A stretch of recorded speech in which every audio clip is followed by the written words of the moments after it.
This program has been made possible by the friends and partners of Joyce Meyer Ministries. And so it's very wise to manage money and not let money manage you.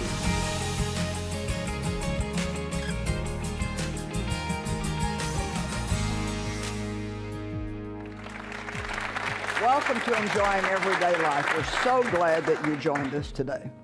Well, today I want to talk about money, about finances and debt and learning how to manage our money better.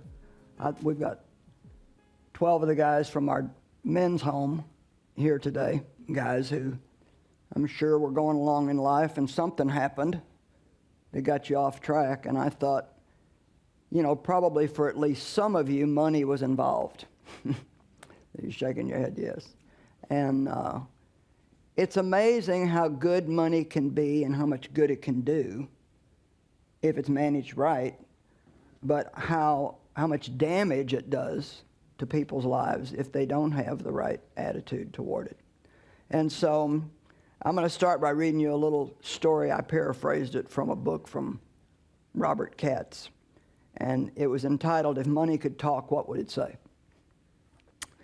I'm depressed and sad because I'm tired of people abusing me, using me for wrong purposes, fighting over me, stealing me, lying, cheating, and committing crimes to get me. I get blamed, as some say, for most divorces. I'm tired of fighting with greed all the time. I'm hoarded, I'm stolen, and I'm wasted most of the time. People think I'm their security, but I'm not. They act like I'm God, and I'm certainly not. I just wish people knew how much good they could do with me if they treated me right, and how blessed their lives could be. You know, there are 2,000 Bible verses that talk about money. 2,000. Jesus talked more about money than he did heaven and hell put together. It's pretty amazing. It is really a very major part of our lives, and you have to know how to have a proper attitude toward it. 1 Timothy 6, 7 through 10, something we really should just take a little time to sit and think about. For we brought nothing into the world, and we can take nothing out. But if we have food and clothing, we shall be content with that. Now, you know how well that message goes over in the society we live in today? It's very difficult to get people who live in a Western culture to be content unless they have everything that seems to be out there. And I've been in a lot of third world countries, and they have very little. And to be honest, sometimes even in the midst of their great lack, they are happier and have a better attitude than some people who seem to have everything. So I really think sometimes the more we have, the unhappier we become.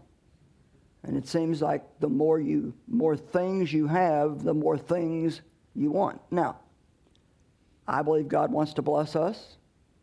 And I believe that money's fine. Money's not evil. It's the love of money that's evil. But we need to be more focused on what we can do for other people with our money than hoarding it all and keeping it for ourselves, which is also difficult because selfishness is ingrained in human nature without God. Those who want to get rich fall into temptation and a trap and into many foolish and harmful desires that plunge people into ruin and destruction. For the love of money is a root of all kinds of evil. Some people eager for money have wandered away from the faith and pierced themselves with many griefs. I remember one time the Lord told me there's 2 tests you have to pass concerning money. How you behave when you don't have enough, and how you behave when you have a lot. And I thought that was interesting because sometimes the more you have, the more it draws you away from God, because we can become self-reliant.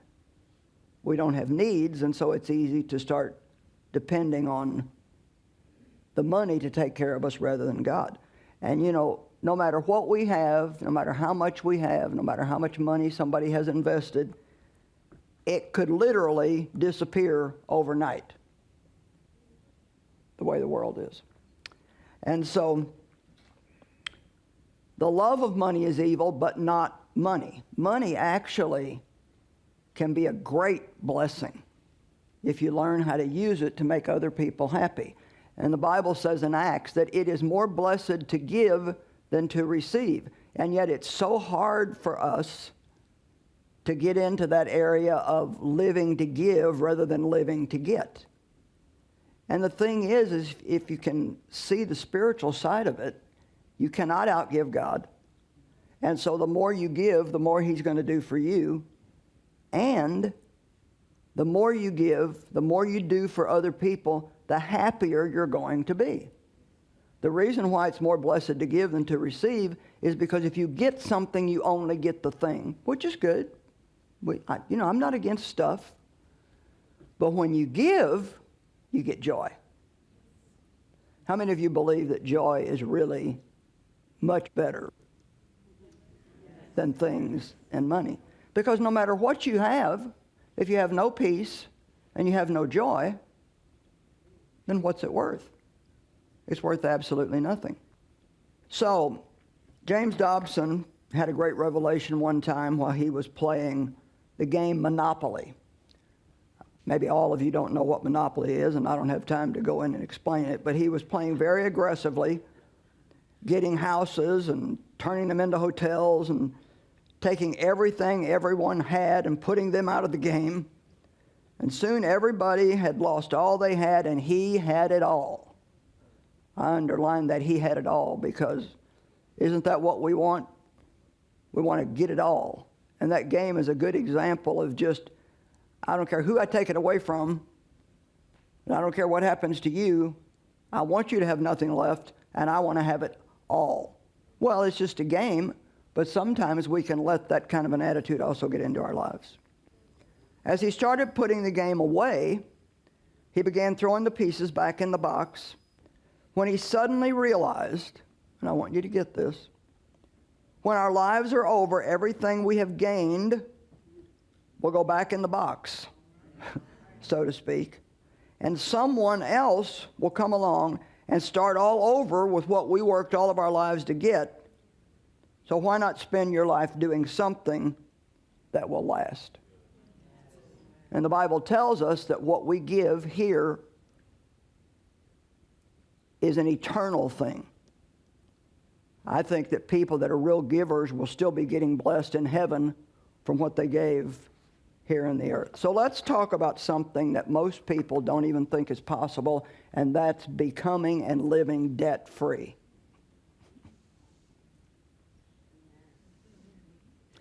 You can never do it if you don't believe it's possible.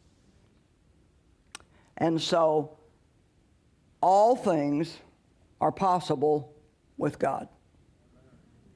You can live debt-free. Debt is very oppressive. It's a very heavy burden. Gives people nervous breakdowns, stress of all kinds. It never occurs to these people that they could live debt-free if they handle their money wisely. Mark 19:26, Jesus looked at them and said, "With man, this is impossible, but with God, all things are possible." That is like my scripture for the year. I want to really stir myself up in faith again and just believe there's nothing that God can't do. So everybody say nice and loud, I can live debt-free. I can live debt-free. Boy, doesn't that sound good?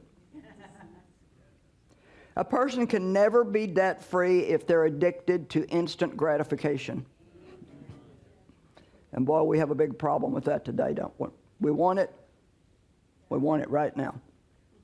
But if you ever want to be debt-free, you have to learn how to be patient and save for what you want, and then pay for it and not have a debt on it. Being debt-free requires saving money for things you need, and I drew a big circle around you need. Because you see, we think we need a lot of things that we really don't need. Or we can even think that we need something that we've already got 50 of at home. How many of you ladies can see a pair of earrings and think, oh, I need those? I used to buy earrings because they were pretty, and then I didn't have anything to wear them with. And a girl that I buy a lot of my clothes from, she'll have some pretty jewelry in her shop, and I'll say, oh, boy, those are pretty. I want those. And she'll say, now, wait a minute, Joyce, what are you going to do with them? And I wonder how many things you have in your home, in closets and drawers, that you've paid for and have never used one time. And couldn't even find if you needed it. You have to stop spending everything you have and then borrowing more to get all these things that you want but really don't need. Now, credit cards are great if you can manage them, but to be honest, the only way that you should use credit cards, and it may take you a while to get to this point, is to not put anything on them that you cannot pay off at the end of the month. Use them for convenience only. Because what most people do is they run up this big credit card debt, and then they make the minimum payment.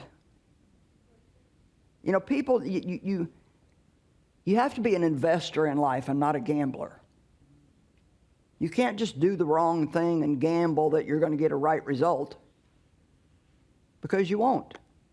I just wrote a book on Proverbs, and boy, I tell you, when you study Proverbs, I mean, you just come out with one conclusion. The wise man is going to prosper, and the fool is going to have nothing but a mess in their life, in every single area of their life. And to me, this is my own definition, but I say that wisdom is doing now what you'll be happy with later on. And foolishness is having this need for instant gratification and doing things that really just are not wisdom. So you cannot be addicted to instant gratification. When we borrow money, we are spending tomorrow's prosperity today. So think about that. And then when tomorrow comes, we have to borrow to pay what we owe. And so it just keeps an unhealthy cycle going in our lives, because we're always have already spent what we're working for. So then when it comes time to pay the bills that you have to pay and buy the things you have to have, then you have no choice but to borrow more money, because you've got to use the money you have now to pay for what you bought way back there somewhere. And once again, so much of this is due to instant gratification and not really thinking about, do I need this? Now, there's nothing wrong with buying some things that you want, but I will say this: if you're already head over heels in debt, you don't need to be buying a lot of what you want. You need to really just be buying what you need. It's kind of like if you live an unbalanced life over here, you've spent money that you don't have, then to overcome this over on this side, you're going to have to do without some things for a while in order to get your life back in balance. Things are not nearly as important as we think they are. Dave Ramsey presents a brilliant plan to getting out of debt. And I hope I say it right, but just remember that name, Dave Ramsey. He's probably the premier teacher on finances today. Lots and lots of wisdom. He's got a TV show, I think a radio show, and plenty of books. And he says that what you do is if you're in debt, you pay off the smallest debt first, because then you feel good that you paid off a debt. But then let's just say the payment on that debt was $50 a month. But then you don't say, oh boy, I've got $50 a month more now to spend. What you do is you take that $50 and you add it to the payment on the next smallest debt. So say you have another debt that the payment's $45. Well, now instead of paying $45, you pay $95 a month on that. Then when those two are paid off, you take the money from those two and you add it to the next one, and it may take 2 years. It may take 5 years. But let me ask you something. Is doing that for 2, 3, 4, 5 years better than being in bondage all of your life and continuing to keep the same ridiculous cycle going all the time? Everybody say, I can live debt-free. I can live debt-free. Now, let's just throw the word suffer out for a minute. Not a word we like. But if you're going to get out of debt and be debt-free, you will have to let your flesh suffer because it wants what it wants. And it pouts and feels sorry for itself when it doesn't get it. But we are to walk according to the Spirit, not according to the flesh. To get out of debt, you're going to have to be patient, persistent, and learn the difference between what you need and what you want. Before buying anything, ask yourself if you can afford it without going in debt to get it, and if what you're going to spend on it is truly worth it to you. I heard my daughter say something that she liked something that I have, and so I thought about it and I told her, I'd like to buy you one. And she said, oh man, that'd be great. And she called me the next day and she said, you know what, I've decided not to let you buy me that. And I said, well, why not? I mean, who wouldn't want a free gift?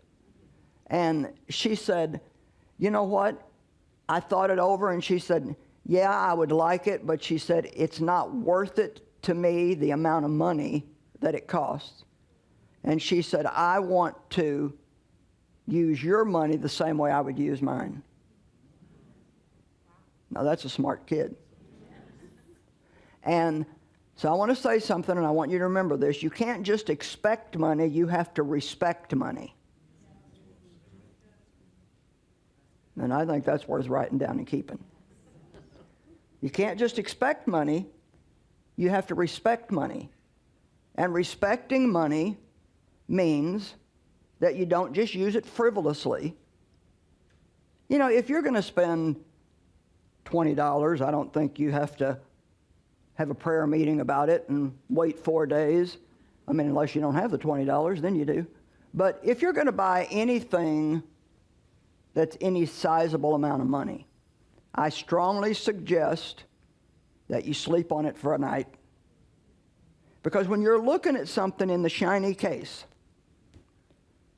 or the showroom floor, can I tell you something, ladies? It won't look as good on you as it did on the model. And it doesn't shine as much when you get it home as it did in the jewelry store. I bought a piece of jewelry one time at a jewelry store, and I just thought it was beautiful. When I got it home, I thought, this is not as pretty as I thought it was. And I couldn't figure that out. And then somebody said, well, don't you realize that they've got those lights set just right behind glass? Makes it look a lot different there than it's going to look when you get it home. And so I took it back and got my money back. You know, that new car on the showroom floor, and don't think they don't place the lights just right too.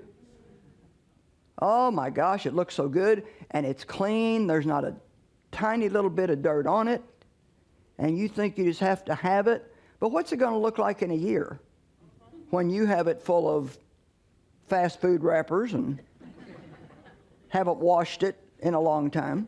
And now you're stuck with what now if you buy a car? 7 years of payments sometime. If you're going to buy something on credit, you need to ask yourself, do I want to be paying for this for 7 years? Or would I rather wait? Money has a great temptation attached to it. And greed, I think,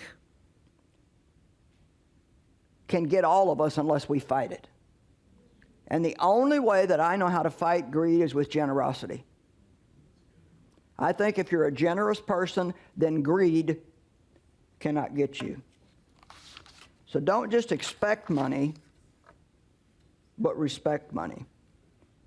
Luke 14, 28 and 29. Suppose one of you wants to build a tower. Won't you first sit down and estimate the cost to see if you have enough money to complete it? But if you lay the foundation and are not able to finish it, everyone who sees it will ridicule you. I remember a subdivision that we drove by occasionally when we were in this certain area on our way back and forth to the airport. And it had a great entrance, and there was partial of 2 houses built in there, and it just, nothing. It never, what happened, we'd say? Well, obviously, they committed to something that they didn't have enough money to finish. And so it looked ridiculous with this beautiful front and 2 half-built houses. And to be honest, when we spend all this money on credit and then maybe end up having to file bankruptcy, that's, and I know some people have to do that. I'm not trying to make anybody feel bad, but that's something that we should not let ourselves get in that kind of a mess to have to do. Because we always should be responsible to pay our bills. If you're going to make a debt, pay it and pay it on time. Before you borrow money for any item that's expensive, think about it. I tell this story sometimes. I'd saved up, I think it was $300. I don't remember. If you hear me tell it on another teaching, it'll probably be $200. But today it feels like $300. And we were at the mall shopping, and I needed a new watch, and so we went by this jewelry store, and they had this watch. It had rhinestones on it, and I like things that sparkle. And a good salesperson, they know what they're doing. And this was like, this looks great on you, and now this sale is only for today, and if you don't get it today, then it, blah blah blah.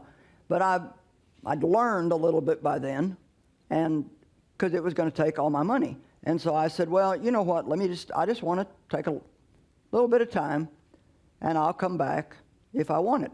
Well, so I'm walking down the mall, and in the meantime, I look in a store, and I see a suit that I really liked. Well, I went and tried that thing on, and it looked gorgeous on me. Made me look like I had a tiny waist. It was the right color. But that also would have taken all my money. So I decided I'll take another walk. And the thing that I realized when I asked myself, Joyce, what do you really want?